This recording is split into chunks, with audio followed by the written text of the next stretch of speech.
right, so that's, of course, just the latest upset in Metro Council politics. And there's concern that this level of instability could be seen at national and provincial level after next year's elections.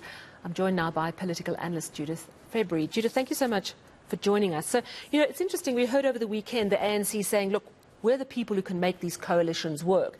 Even last night, in announcing that Thapelo Ahmed was stepping down, they were saying, look, basically, we listen to the smaller parties. We're not arrogant like the DA. We're the people who can hold this all together. Do you think there's any political party at the moment in South Africa that's shown they can really work in a coalition? Good evening, Sally.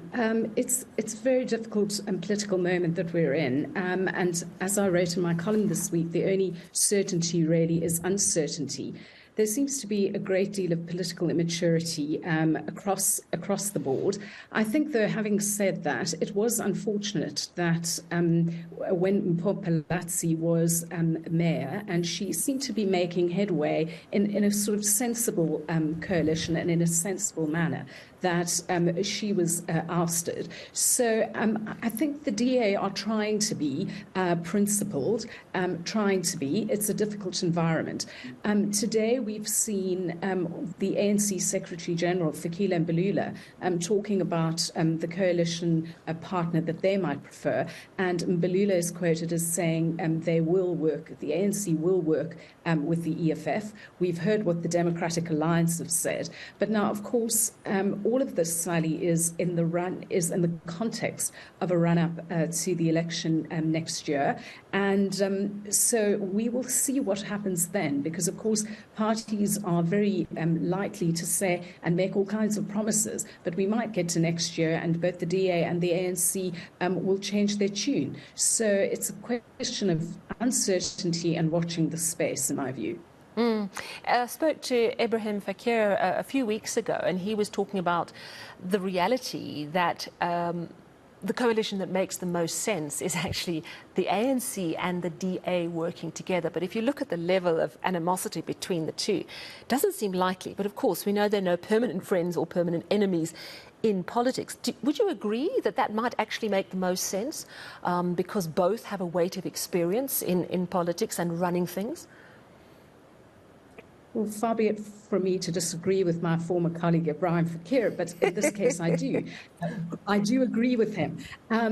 He's absolutely right. And Sally, I think what one really wants in South African politics right now is the move to the centre. What we're seeing with parties like the Patriotic Alliance, parties like the EFF, they are parties on the extremes of our political spectrum. And really what we want is a battle for the centre. And by that we mean, what I mean is the centre of the ANC, the sensible constitutional, the part of the ANC which is committed to the Constitution, although that is becoming slimmer and slimmer as days go by, because even the President seems to show a varying degree of commitment to the Constitution these days.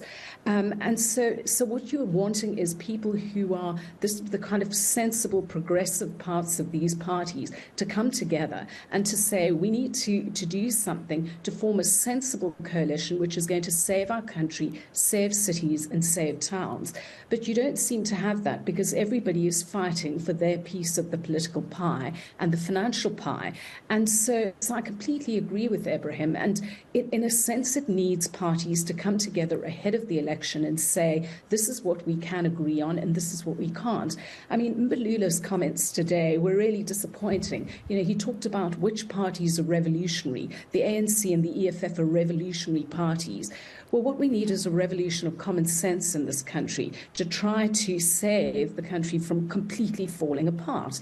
There are individuals within the DA and within the ANC who believe this, and also other smaller parties, but to try to bring them all together under one umbrella, which is why I've always said that, I think the ANC is better off splitting. And also I've always believed that the president's desire to constantly try to hold this party together, which is in fact a coalition of the wounded, of the corrupt, a whole range of actors, is not working.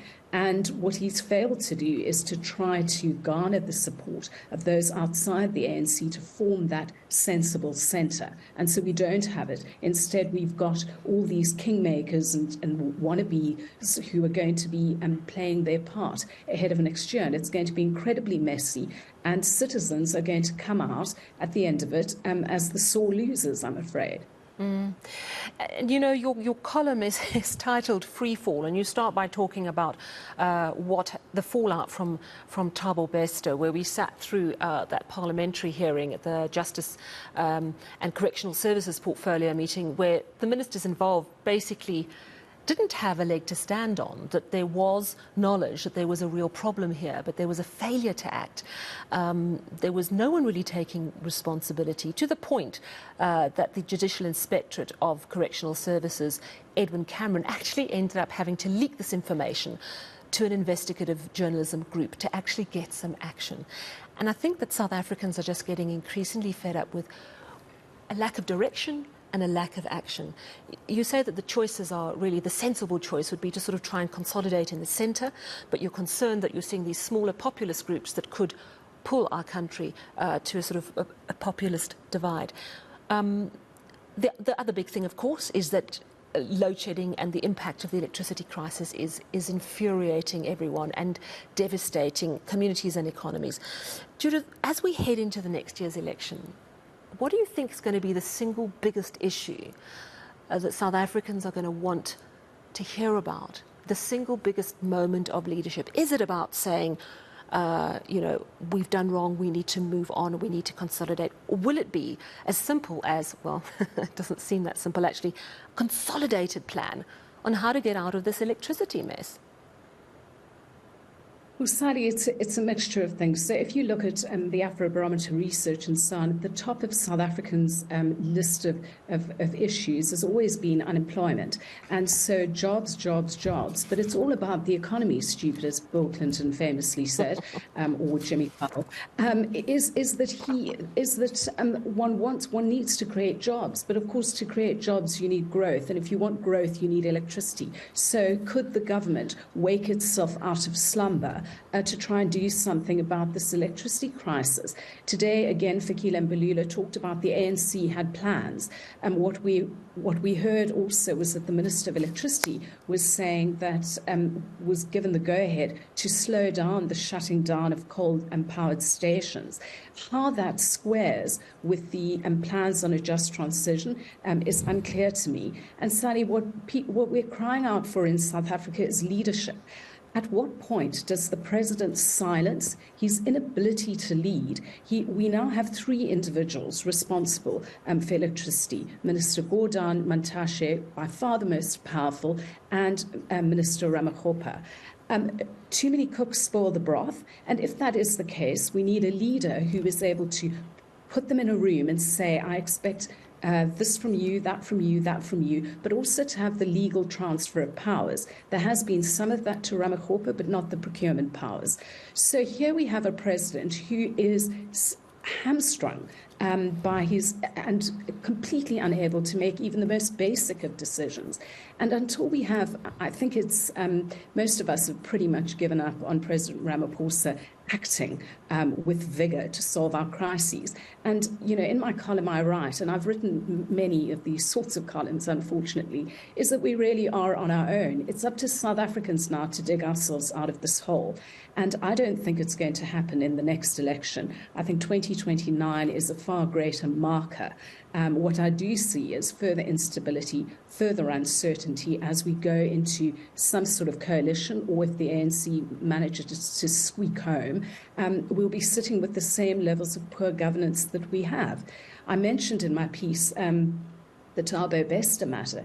Extraordinary that in a country that is a constitutional democracy, that you have the dereliction of duty by so many ministers, and yet they all remain in their positions. So they're being reckless with power, and until there are consequences for non-delivery and non-performance, these individuals sit under the president's nose, and yet he is powerless seemingly to do anything about it, waiting for the instruction from Luthuli House. It's simply not good enough. And I think at what point does this not constitute a dereliction of the president's constitutional obligation to act in the best interests of the Republic? Thank you so much for speaking to us this evening. Political analyst Judith February there. Some really hard-hitting views about the state we are in.